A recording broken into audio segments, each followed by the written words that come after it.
তিস্তা নদীতে ঘটে গেল এক ভয়ঙ্কর ঘটনা, যে ঘটনার সাক্ষী পুরো একটি গ্রামবাসী। রাজারহাট উপজেলার বিদ্যানন্দ ইউনিয়নে ডাংরার দক্ষিণ দিকে অকালে প্রাণ হারালেন এক বৃদ্ধ। তিস্তা নদীতে মাছ মারতে গিয়ে না ফেরার দেশে চলে গিয়েছেন। বাঁচাতে চেয়েছেন আত্মীয় স্বজন, তবে বাঁচাতে পারেননি। একবার দুবার নয়, বারবার একই ঘটনা ঘটছে তিস্তার তীরে। তবুও বারবার মাছের নেশায় মানুষ একের পর এক পদক্ষেপ নিচ্ছেন।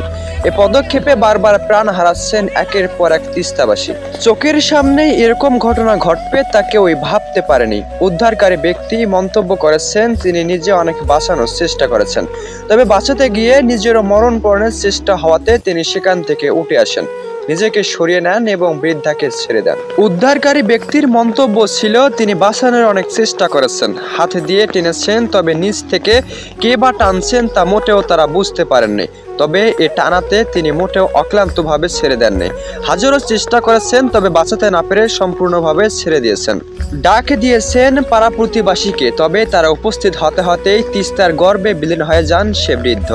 সে বৃদ্ধ পেশায় ছিলেন একজন গাছ কাটক, তবে তিনি বিভিন্ন সময় বিভিন্ন রকমের কাজে ব্যস্ত থাকতেন।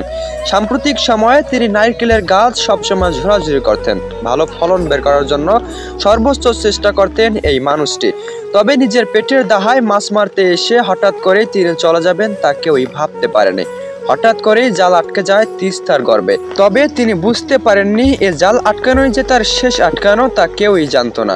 তিস্তার গর্ভে নেমেছেন বহুবার, তবে এবারের মতো তিনি কখনোই এভাবে আটকাননি। আটকানোর পর তিনি বাঁচাও বাঁচাও বলে চিৎকার করেন। এক ব্যক্তি ছুটে যান তাকে বাঁচানোর জন্য। চেষ্টা ত্রুটি রাখেননি, তবে বাঁচাতে পারেননি। তবে ব্যর্থ হয়ে ডাক দিয়েছেন পাড়া প্রতিবাসীকে। পাড়া প্রতিবাসী উপস্থিত হতে হতেই তিস্তার গর্ভে বিলীন হয়ে যান সে বৃদ্ধ, নিখোঁজ বহুক্ষণ ধরে। তবে জানা যায় এ বৃদ্ধার ডাক নাম ছিল ভাকরা। অনেকেই ভাকরা নামে চিনতেন এই বৃদ্ধাকে। গাছ কেটে বেড়াতেন, এমনকি নারকেল গাছের ভালো ফলন দিতে তিনি হাজারো চেষ্টা করতেন।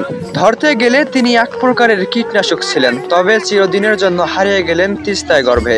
এখনো খুঁজে পাওয়া যাচ্ছে না। আত্মীয়দের আর্তনাদ তাকে খুঁজে পাওয়া হোক, তবে খুঁজে পাওয়া যাবে কি যাবে না এটি মোটেও বোঝা যাচ্ছে না। সাম্প্রতিক সময়ে ডাংরাতে ঘটে গিয়েছিল ঠিক এরকম ঘটনা। তবে এবারে নিয়ে ডাংরায় ঘটে গেল তিনটি মর্মান্তিক ঘটনা। এরপরও সাবধান যদি না হন তিস্তাবাসী, তাহলে অবশ্যই বারবার তাদেরকে এভাবেই প্রাণ দিতে হবে তিস্তার অতল গর্ভে।